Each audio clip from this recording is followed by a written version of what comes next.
I want to applaud as well. Oh, thank you so much to SM Enlightenment Media for hosting this podcast about positivity through coaching.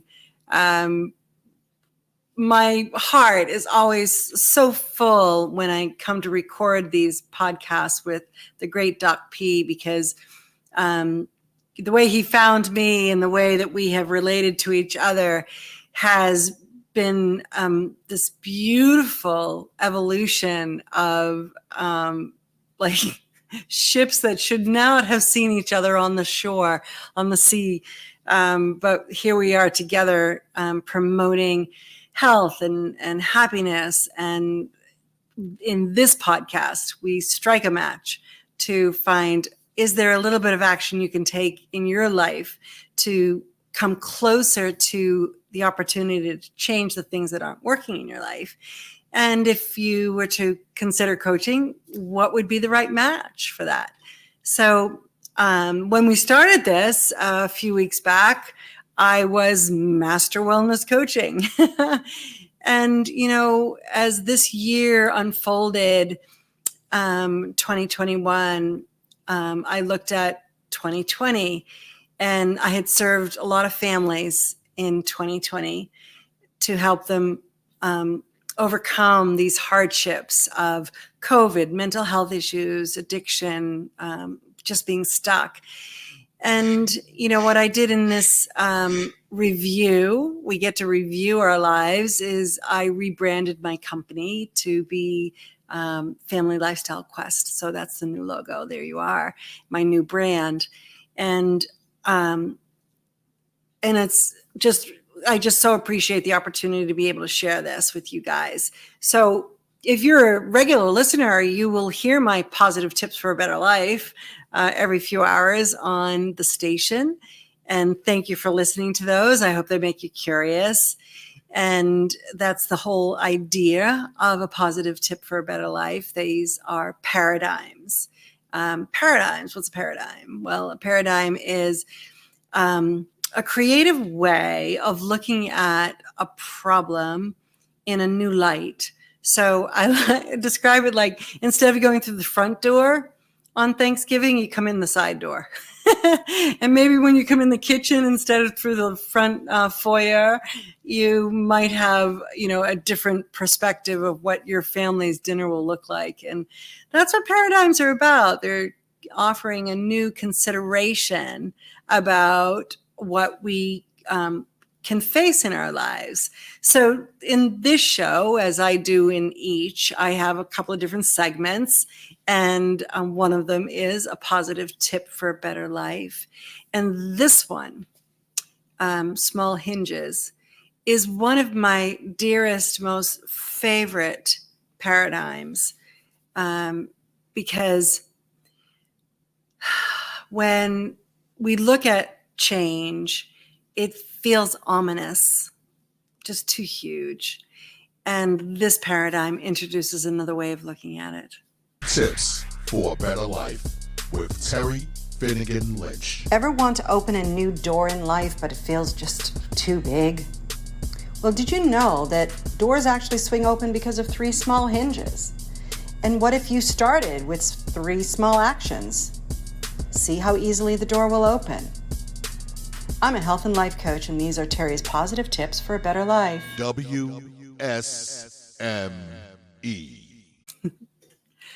So that big door of change, you know, whether it's a door on a hut or a castle door, the curious thing is that there are actually these small hinges that open that door. We couldn't open the door if we didn't have that mechanism of change, of shifting, of movement. So what coaching is about is introducing what that small hinge would look like in order to create that big shift that you want in your life, that big door opening, to bring you to a new place, to have a new experience. And I love this principle. some things like get your attention, and I I love doors. It's always been something that I've been very curious about. Gates and fences and just even garage doors. They attract my attention. So I'm not surprised that this is one of my favorite paradigms, that small hinges swing big doors. And what we do in coaching is find that hinge that is the shift mechanism for you. And I think I just absolutely love that. So I hope that makes you feel curious about what's next. And what I'd like to share is my cartoon and my positive and my fun fact are very similar today. So let's start with the fun fact from INLP.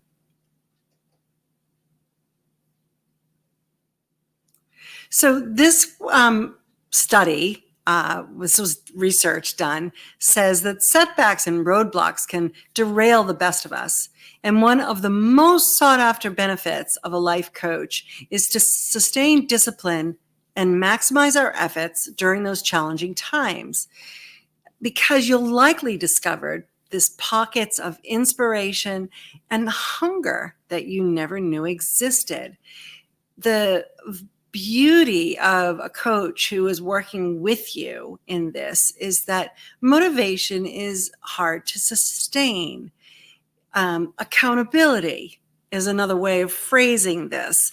And what coaches do is they come under you and hold the space to create motivation and accountability and inspiration.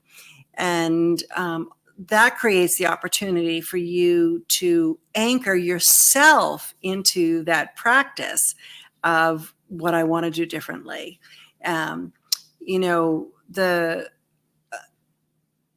Until I have a gym coach, physical trainer, my trips to the gym are few and far between. I need that person to help me, to inspire me, to motivate me. We have these people in our lives for a reason, because it is really difficult to sustain the discipline and the effort, especially in challenging times, to become the best version of ourselves.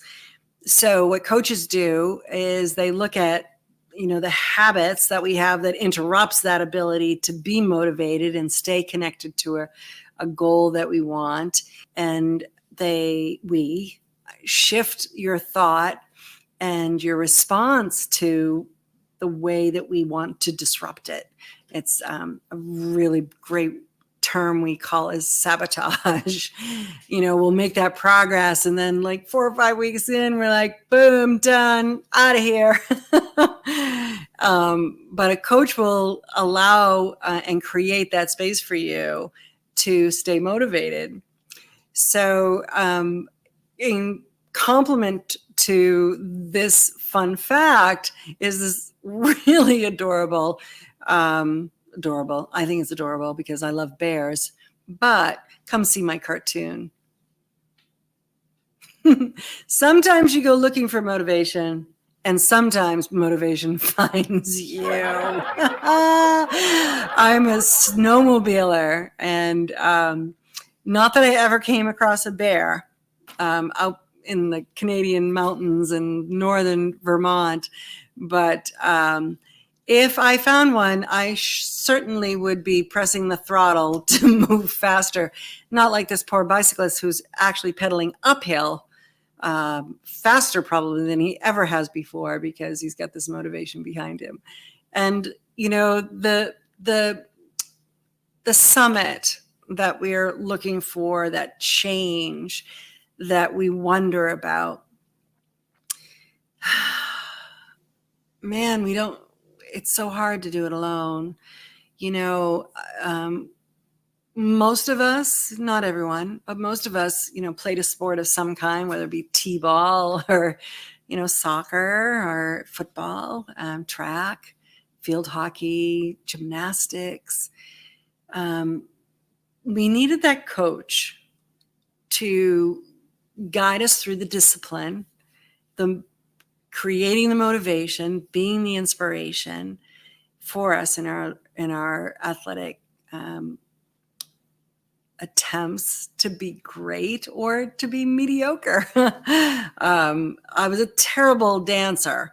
My ballet was just horrific, but put a field hockey stick in my hand and watch out, I'm all state. So it is finding the right sport to be motivated in, to find your summit that you want to climb. So that's part of the filter that coaches create for you, is the big ask. I call it the big ask. Who are you? Let's celebrate that, because we worked really, really hard to get to where we are right now. Who do I want to be? Like, what does that look like? What do I want?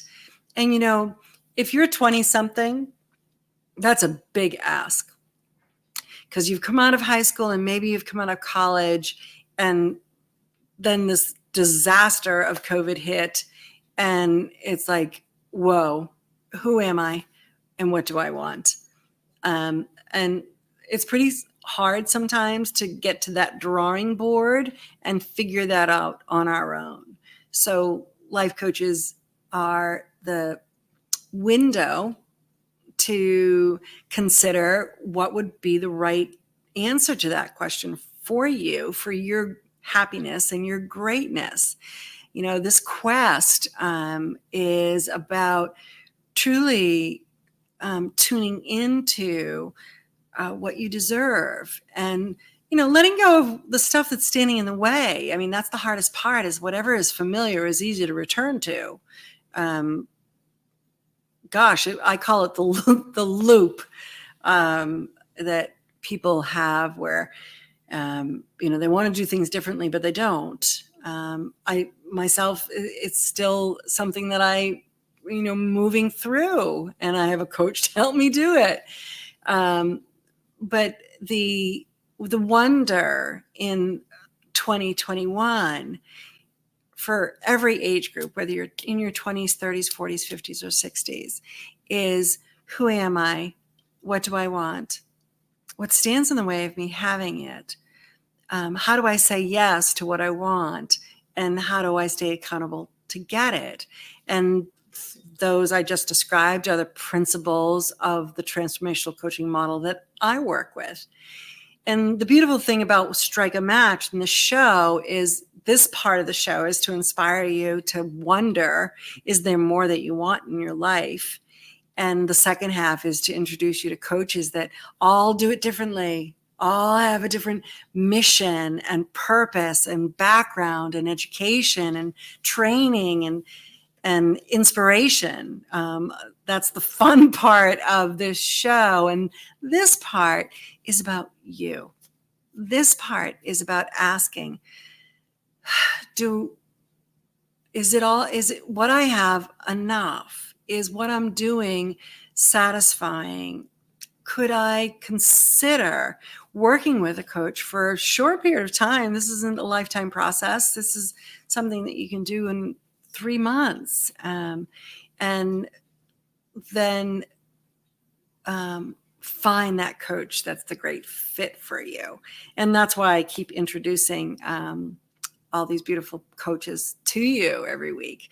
So I'm going to circle back and say thank you to SM Enlightenment Media and Radio for this opportunity to share positivity in a way that is a combination of music and inspiration. And, this is your heartbeat. This is what you love. And then once in a while, there's a new introduction of podcasts that kind of like stir it up and say, okay, well, this is different. I wonder what it means. Could I be curious about it? And would it serve me? So So what I wanted to kind of delve into tonight is why we resist, why we just listen and don't take action. Why don't we strike that match? And I have to tell you, in my journey, I was a chronic alcoholic for nearly 16 years. At the point where it was unbearable, I went to, AA. And it was 1999, September of 1999. And I stayed sober for 3 months. And I didn't talk to anybody. I sat in the back of the room. I was still covered with black and blues from the violence of my home. And I was like, no, thank you. Right. But I walked over the threshold of the meeting and I sat in the back of the room. Strike. One little match. Right. So what happened for me, though, is that the pain of staying sober was so great because I didn't have everything that sobriety brings to you at that point in time. By Christmas, I was drinking 3 months in, 3 months out. So I spent the next 3 months as an alcoholic again, active. So here I am trying to solve a problem using a useful solution. But the pain of then drinking for Thanksgiving, Christmas, and New Year's became so great that come March, I'm like, I got to go back to AA. So I would go back. And what I found is the pain of being sober again was too great. And I only lasted 3 months. And I literally did 3 months in and 3 months out for 3 years.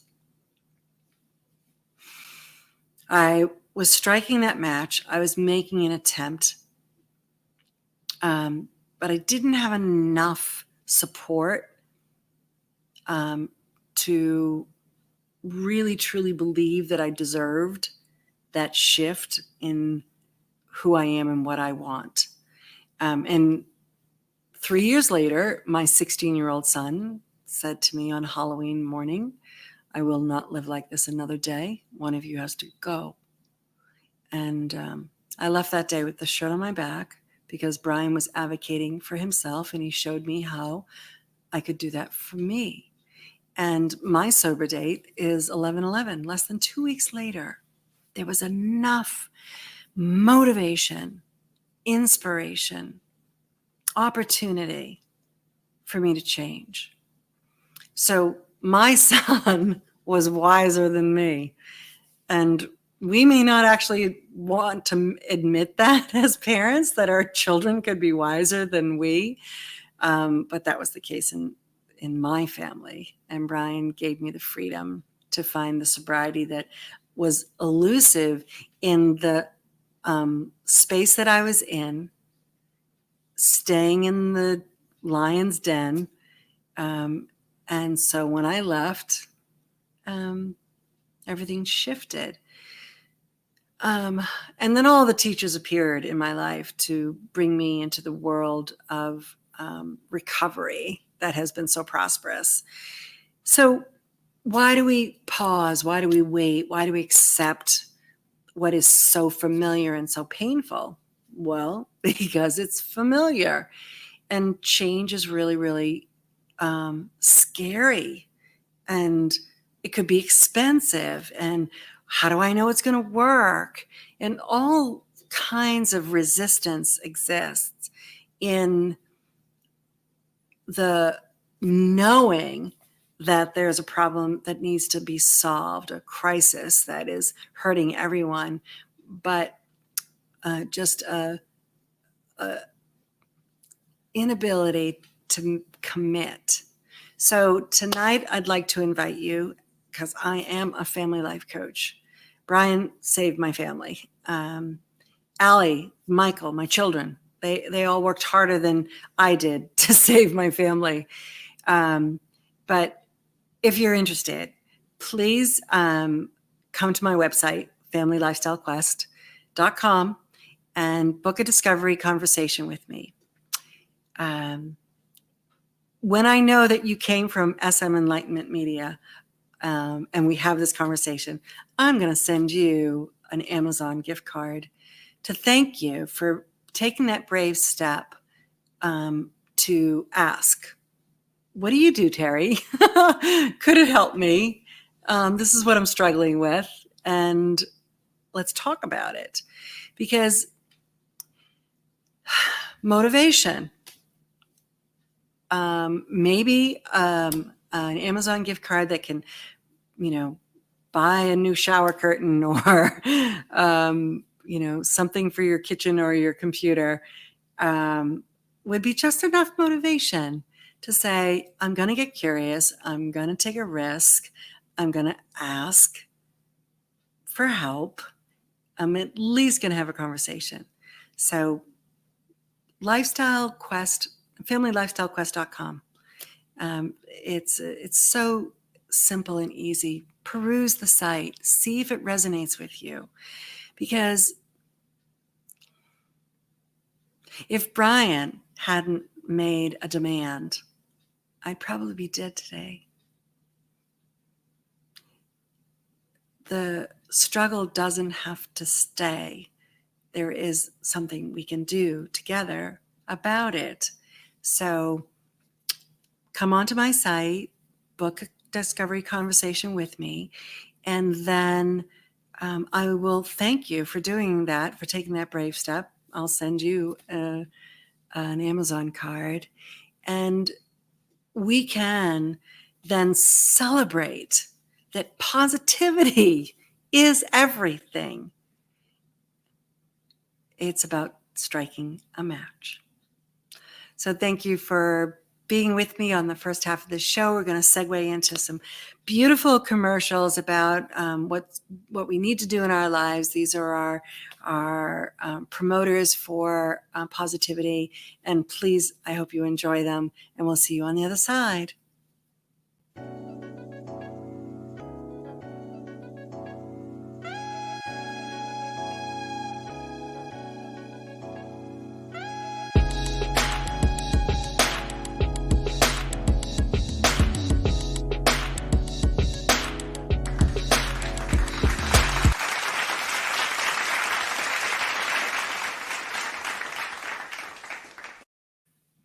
Welcome back. Thank you for returning to the show. Now we're at the match part. First part of the show is strike, take action. And this part is about matching, finding that coach that will actually bring you to where you deserve to go, what you're looking for. And I'm delighted to introduce you to Julie, because she's a totally different coach than I've brought to you so far. Her specialty is working with female lawyers, women in law. And she has this great company name, Reveal Your Power. Like, wow, that's so awesome. So a totally different energy, a different model. And so tune in. There she is. Oh, isn't she great? Find if it's not you that's a lawyer, do you have a friend that's a lawyer? Point her in the right direction, because this career is super, super challenging. And finding and holding on to integrity and peace of mind and happiness and balance is a huge ask in this career. So welcome, Julie Bonasso, to the show. Please tell me all about you in the next 30 minutes. Terry, thank you for having me, and Doc P as well. It's really great to meet you and to be here, Terry. Thank you. I was really inspired by your last segment. I just have to say that. Thank you. Thank you. Appreciate that so much. When I first started the show, I brought in all my coaching friends, and then I had to reach out to people I didn't know and invite them to this platform. And we met on LinkedIn. I saw your posts and how your videos and what you spoke about and how you help people. And here we are together now to share what you do and why you do it. So the first question I always ask is, how did you get here? So as you mentioned, you didn't mention this, but I'm a former corporate lawyer. And I practiced law for about 15 years and was really unhappy. I worked a lot of hours doing a job that I really didn't love and feeling as though I wasn't having an impact on the people who I wanted to impact, or using my talents really in a way that I felt were most effective. So it was working 12-hour plus days, pulling a lot of all-nighters and working most weekends, and giving all of my energy to a job where I felt like a square peg in a round hole. I had always been a very empathic person and compassionate. I grew up wanting to be in a helping profession, went into law thinking I could do public interest work. But when I got into the profession, it was really a different experience for me. And so I became burnt out. I developed a lot of health issues as a result of the burnout. But more significantly, and I was thinking about this and coming on to talk to you, I was really having a crisis of conscience and soul. I was not fulfilling my calling. Deep down, I always had that quiet voice, that intuition that was saying, you're just not on the right track. Something is off here. You know, we all get that, right? And I'd brush it off. I thought, well, I'm in law. I went to law school. I spent all this time and money. I have to be doing this. And I had a wake-up call one day, and I realized that I needed to define success on my own terms. And the short story is I moved into helping other people who were looking to make a change, like I did, to really following their purpose. And so that's what I did. I followed my calling and my purpose, and it's brought me to being a transformational coach for female lawyers. So it feels like this is kind of a crisis experience, right?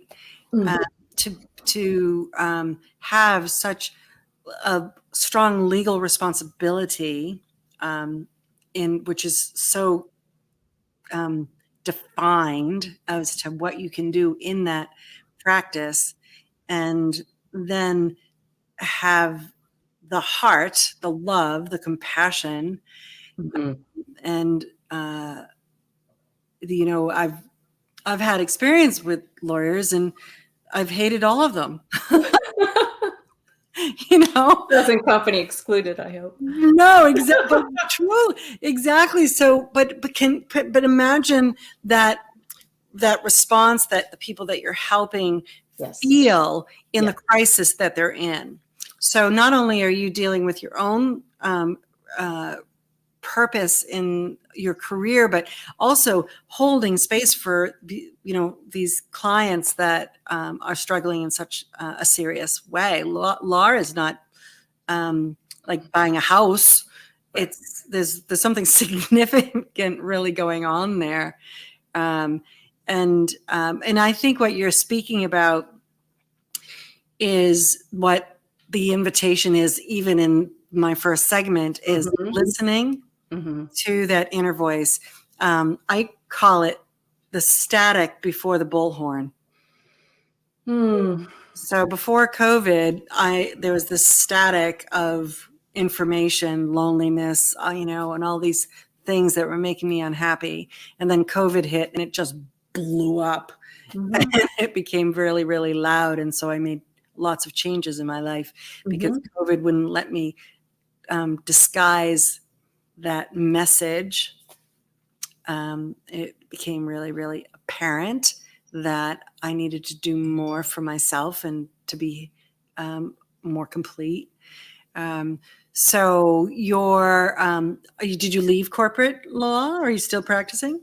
No, I left corporate law and I moved into coaching. And so for the past 10 years, I've been coaching attorneys. And what happened was, Terry, yes, I made it my mission, because as I started to coach other attorneys, I saw that there were similar patterns emerging to what I had experienced. And to your point, there is a fear of coming forward because there's a lot to lose.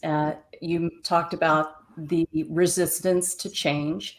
So it's scary to be vulnerable, particularly in law. And our profession actually is in a crisis.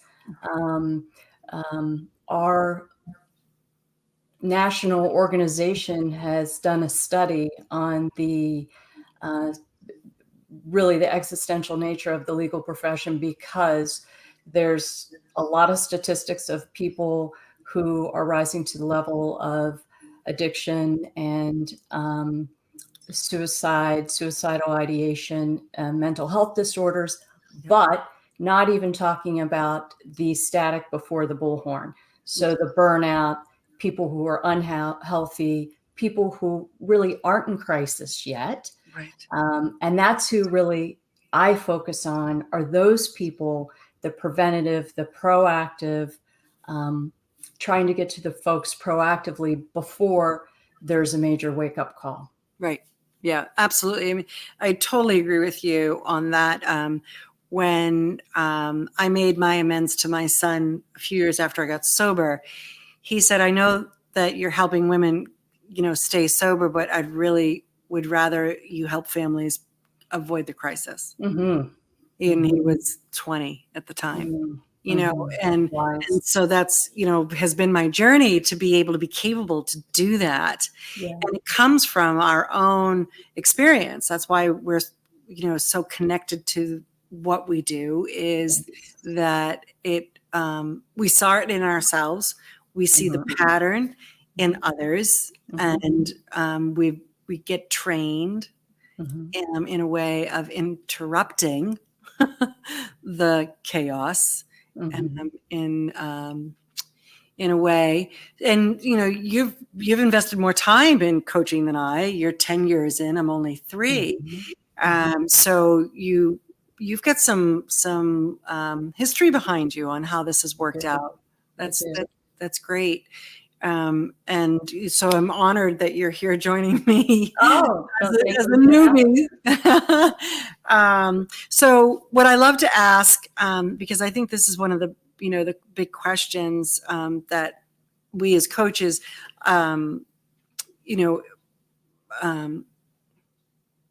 not face, I'm not coming up with the right word, but why do clients who get curious about what you do, potential clients, and say no?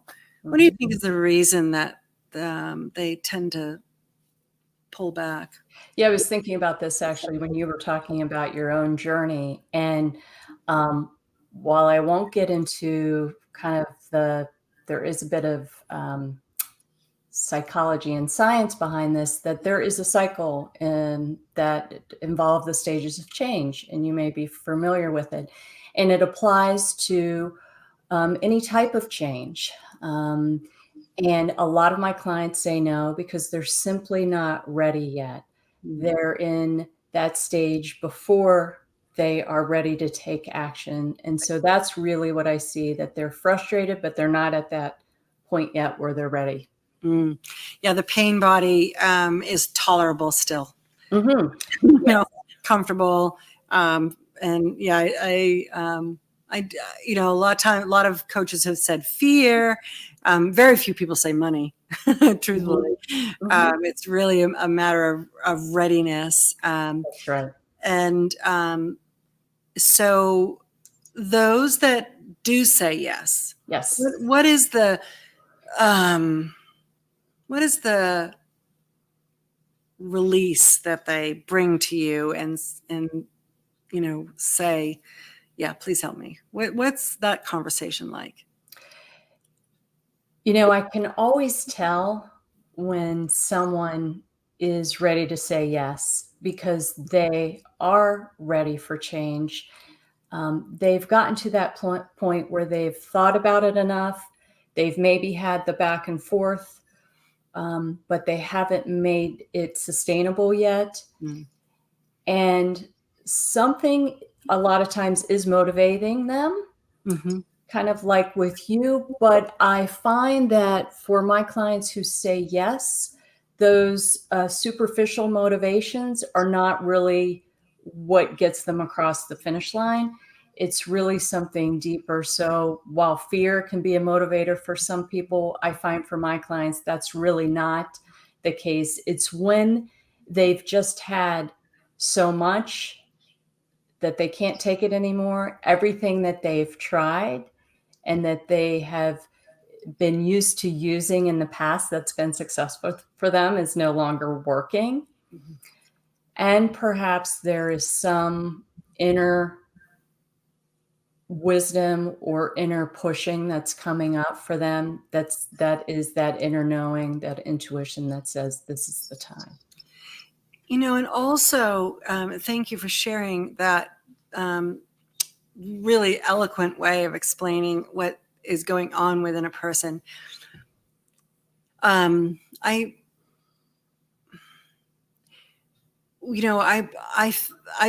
purpose of the show is to introduce to people that coaches exist for this very reason, for that shift that you're looking for the explanation of why this is so painful, because you have been in this industry, you have felt that loss, that disconnect, that wonder what else can I have that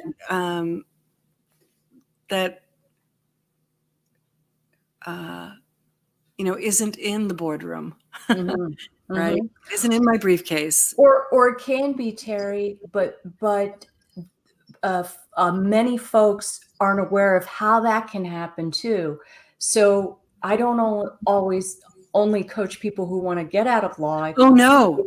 Who want to show up differently. And that's really what I didn't realize back then either. Right. That there is a different way. Yeah, absolutely. To bring it in the boardroom. Yeah. No. Exactly. I mean, I ended up divorced. That's not what I bring as the result of working with a coach, is that you get divorced. It's finding that space where it does work within the challenges of the relationships and experience and journey. That's why Brian was like, help people before the crisis. Yeah. And you just said, we want to approach people. And yes, it is terribly sad when you're already over here and you're in a really bad place. But what if you're not? What if you're right here at the verge of being a great lawyer, but not really sure how to stay a great lawyer? Right. Right. Because the way our profession is operating, it's not sustainable from a health and lifestyle standpoint. Right. We are in constant fight or flight mode. Of course, our whole society is, right? And our profession is one of the highest ones. Yeah. Well, I was a nurse. I got my nursing degree at 52 years old, and I went into cardiology, and the overload of responsibility and dysfunction of the medical environment system really made it really hard to help the people who were sick because it was just so complex, and I bailed. I'm like, I'm not staying here. I'm going to go become a life coach. But there is so many dynamics in our world that are creating a really unhealthy response to the careers that we've invested in. So tell me, what's the one of the wonderful like ahas that a client of yours has had about her career? It was thinking about an experience with a client when you were on, when I was listening to your segment. So I don't only work with lawyers, actually work with other women leaders. And it was a client who was an executive VP in banking. And she said, as a business leader, her life was prioritized by her work. And in partnering with me, it changed everything. And she was at the end of her career. She was in her 60s. She was 60. But through coaching and my specific coaching and questioning strategy and the the type of evocative questions I asked her, she discovered a power in her of being present, mindset shifts. And one of the big things, Terry, is boundaries that I see with a lot of professional women. We have a hard time saying no. From that, everything else sort of flows. So that was a super huge compliment for me, someone who was at the top of her game, also in the latter part of her career, that I was able to help her. It's definitely very humbling. Yeah, it's beautiful. There's no age that it's too late to make these changes by any means. One of my first clients was 73. Amazing. And she wanted to go back to being an author. And in the 3 months that we worked together, she has a book published on Amazon. My gosh. Just a little kid's story. That's what she writes. And she was able to go back and find her voice and her, and that's not stuff that, whether it be that we're, international leaders, or just playing in the sandbox in the backyard, we want to have an impact in our lives, and partnering with a coach who can hear what you don't say and channel it into those questions that ask you, what do you want and who are you and who do you want to be? Then we actually contribute to making the world a better place. If we all show up in our highest self, the world will be a better place. And isn't that the greatest invitation to heal the world, is to heal ourselves? Yeah. And that's a little bit of what I want to bring. And it's one of my mission to bring into the corporate world, exactly what you're saying. It's not often something that we talk about, right? It's a little bit radical to talk about love in the boardroom, but right. Well, my dad was an international banker, and my boys are all in finance, and my daughter's a startup marketing executive, and there's a lot of power people in so the world well. they do. I'm just trying to love people into wellness. but